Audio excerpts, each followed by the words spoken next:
ये दोनों जो है सिर्फ मुख्यमंत्री और स्पीकर नहीं है। स्पीकर जो है वो ट्राइब्यूनल है और मुख्यमंत्री का आरोपी है। तो क्या एक जज जिनके ऊपर आरोप है उनको मिल सकता है क्या? तो यही एक आशंका आती है कि क्या इन दोनों की मिलीभगत तो नहीं है। महाराष्ट्र में सीएम एकनाथ शिंदे और उद्धव ठाकरे की लड़ाई को लेकर फैसले का वक्त आ गया है। विधायकों की अयोग्यता को लेकर फैसला करेंगे विधानसभा स्पीकर राहुल नार्वेकर। क्या स्पीकर के फैसले से महाराष्ट्र की शिंदे सरकार खतरे में आ जाएगी या फिर ये फैसला उद्धव ठाकरे गुट के लिए बड़ा झटका होगा? ये हम आपको इस रिपोर्ट में बताने जा रहे हैं। जून 2022 में एकनाथ शिंदे ने बगावत करके उद्धव ठाकरे का तख्ता पलट कर दिया था। इस बगावत के बाद एकनाथ शिंदे और ठाकरे गुटों ने दल बदल रोधी कानूनों के तहत एक दूसरे के खिलाफ कार्रवाई की मांग करते हुए याचिकाएं दायर की थी।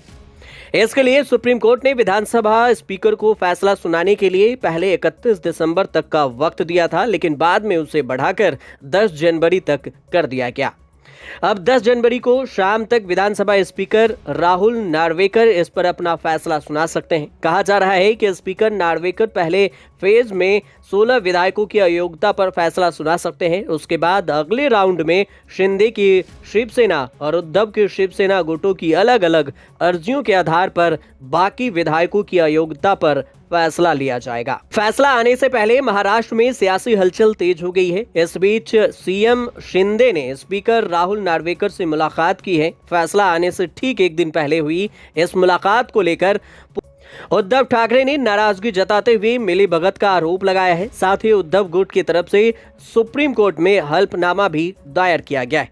हमें आशंका है क्योंकि सिर्फ स्पीकर और मुख्यमंत्री ऐसी ये मीटिंग नहीं थी, और वैसी भी अगर मीटिंग करनी हो तो कभी मैं भी मुख्यमंत्री था, कभी स्पीकर उठकर मुख्यमंत्री के यहाँ नहीं जाते, वो मुख्यमंत्री जी को बुला लेता है।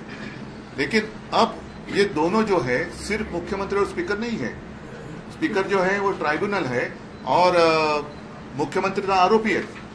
तो क्या एक जज जिनके ऊपर आरोप है उनको मिल सकता है क्या? तो यही एक आशंका आती है कि क्या इन दोनों की मिलीभगत तो नहीं है। और सिर्फ मिलीभगत कोई व्यक्तिगत रूप में ये केस नहीं है।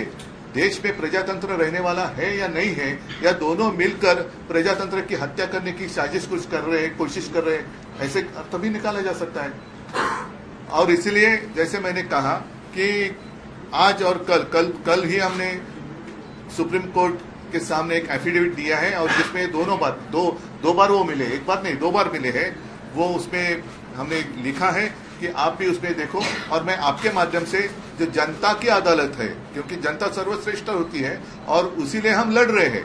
जनता का अधिकार अगर कोई छीनता है तो हम तो वो बर्दाश्त नहीं करेंगे, और जनता की अदालत में हम आपके माध्यम से जाना चाहते हैं कि ये देखो क्या हो रहा है, और इसका नतीजा जैसे एक पिछले 2 साल से एक केस चलती आई है। कोई आवश्यकता नहीं थी। ये तो सीधी केस है। जब जून 2022 में एकनाथ शिंदे ने बगावत की थी, तब शिवसेना 2 हिस्सों में बंट गई थी और महाराष्ट्र में महाविकास आघाड़ी सरकार गिर गई थी। महाविकास आघाड़ी में उद्धव ठाकरे की शिवसेना, कांग्रेस और एनसीपी शामिल है। इस बगावत के बाद एकनाथ शिंदे ने बीजेपी के साथ मिलकर नई सरकार बना ली थी और खुद महाराष्ट्र के मुख्यमंत्री बन गए थे। अब हम आपको बताते हैं कि आखिरी क्या कहते हैं। अगर शिंदे गुट के विधायकों को अयोग्य ठहरा दिया जाए तो क्या सरकार गिर सकती है? शिंदे सरकार की बात करें तो इनमें बीजेपी के पास 106 विधायक हैं, जबकि शिवसेना शिंदे गुट के पास 44 विधायक हैं। एनसीपी अजीत पवार गुट के 40 और अन्य 21 विधायकों का समर्थन है। इस तरह शिंदे सरकार के पास कुल 211 विधायकों का समर्थन हो रहा है। 288 सीटों की महाराष्ट्र विधानसभा में सरकार बनाने के लिए 145 सीटों की जरूरत होती है। इस तरह देखा जाए तो शिंदे गुट के सभी विधायक भी अयोग्य हो जाएंगे तो भी सरकार नहीं गिरेगी। हाँ, लेकिन शिंदे गुट खतरे में आ सकता है क्योंकि सरकार में उनकी पकड़ ढीली हो जाएगी। वहीं दूसरी तरफ देखा जाए तो उद्धव गुट के पास 12 विधायक शिवसेना यूटीबी के हैं। इसके अलावा कांग्रेस 44 और 13 एनसीपी शरद पवार गुट के और 8 अन्य विधायकों का समर्थन है। कुल मिलाकर ये फैसला बेहद अहम है, इसलिए इससे सरकार गिरने की कोई संभावना फिलहाल नजर नहीं आ रही है। ब्यूरो रिपोर्ट, न्यूज़ तक।